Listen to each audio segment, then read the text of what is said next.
இப்போது மணிரத்னம் படம், சங்கர் சார் படம் எவ்வளோ பெரிய வேலை செஞ்சுருந்தாலுமே இதை சிக்காதவங்களே இல்லை.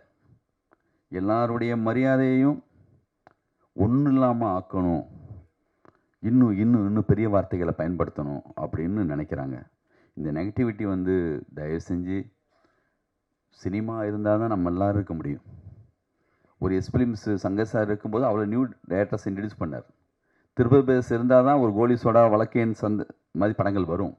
மெட்ராஸ் ஆக்ஸ் இருந்தால் அவர் கொஞ்சம் படங்கள் பண்ணுவார். நல்ல சரியான மனநிலை இருக்கிற, சரியாக சினிமாவை நேசிக்கிற அவங்க இங்கே இருக்கணும். கண்டிப்பாக எல்லா படமும் நல்ல படம்னு உலகம் மொத்தம் எந்த டேரக்டருமே எடுத்ததில்லை. நம்ம ஒரு ட்ரை பண்ணுறோம், ஒரு முயற்சி எடுக்கிறோம்.